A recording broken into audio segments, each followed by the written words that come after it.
वैसे तो पुलिस अपराध रोकने के लिए होती है, लेकिन उत्तर प्रदेश के वाराणसी की पुलिस ने अपराध रोकने के नाम पर खुद ही 42 लाख रुपए की लूट को अंजाम दिया है। यह आरोप हम नहीं बल्कि पूर्व सीएम अखिलेश यादव लगा रहे। सोशल मीडिया पर अखिलेश यादव के ट्वीट के बाद पुलिस कमिश्नर वाराणसी ने डीसीपी वरुणा जोन के नेतृत्व में जांच टीम गठित की है। इस टीम की जांच में मामले की काफी हद तक पुष्टि हुई है। पुलिस टीम को एक सीसीटीवी फुटेज मिला जिसमें दो लोग बताई गई इमारत में से काला बैग लेकर निकल रहे। इन दो लोगों में से एक व्यक्ति पुलिस इंस्पेक्टर है और वर्दी में है, जबकि दूसरा व्यक्ति सिविल ड्रेस में दिखाई दे रहा। दावा यह किया जा रहा है कि इनके हाथ में वही बैग है जिसमें जुए के अड्डे से लूटी गई 42 लाख रुपए की रकम है। इस घटना की पुष्टि इस इमारत के सिक्योरिटी गार्ड ने भी की है।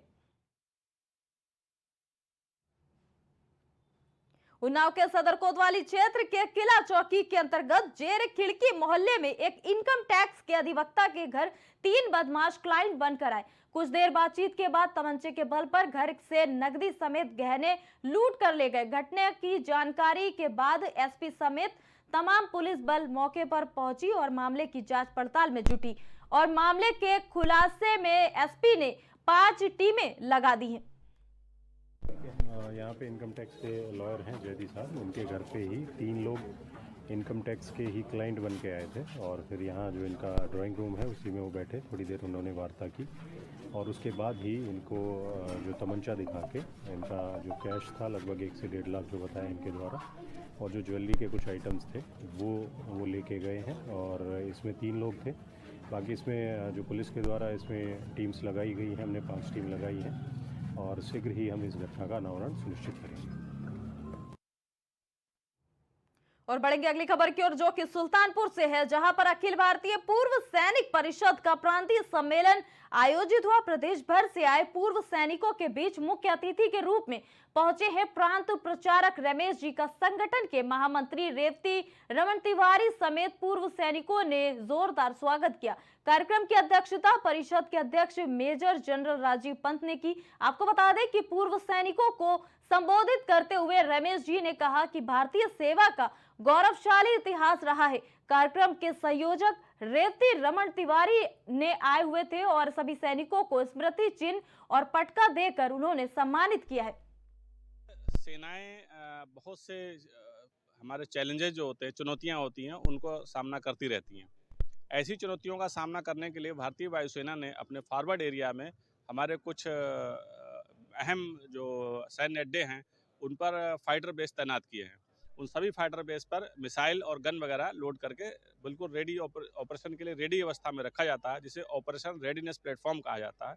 मिनटों में हम ऑपरेशन रेडी करने की, लॉन्च करने की क्षमता रखते हैं। यदि कोई बाहरी शत्रु बीमारी विमान हमारे सैन्य क्षेत्र में प्रवेश करता है, हमारी वायुसेना का उल्लंघन करता है, तो हम उसे आदेशानुसार, परिस्थितियों अनुसार भगा सकते हैं, लैंड करा सकते हैं या शूट भी कर सकते हैं।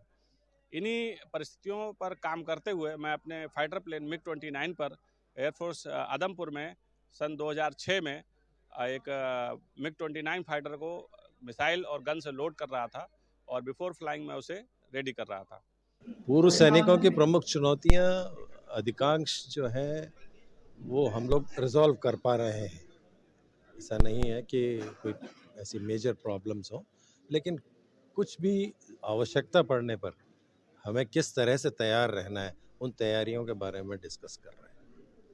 ये देश के लिए जब आपत्ति विपत्ति जो होगी उस वक्त हम चाहेंगे कि पूर्व सैनिक पूरी तरह से तैयार रहे और किस तरह से हम समाज की सेवा कर सकते हैं, प्रदेश और देश की सेवा कर सकते हैं, उन विषयों पर हम काफ़ी गौर से विचार करें। नोएडा के सेक्टर 78 स्थित बरौला के सामने रविवार दोपहर को एक युवक हाई वोल्टेज बिजली लाइन की पोल पर चढ़ गया। युवक के बिजली पोल पर चढ़ने की वजह से भारी संख्या में भीड़ इलाके में जमा हो गई। पुलिस को जैसे ही इस घटना का पता चला, सबसे पहले बिजली सप्लाई को बंद कराया गया, जिसके बाद करीब 2 घंटे तक पुलिस द्वारा युवक को समझाने के बाद वो खंबे से नीचे उतरा। सीएफओ नोएडा प्रदीप कुमार चौबे ने बताया कि युवक मानसिक तौर पर बीमार है।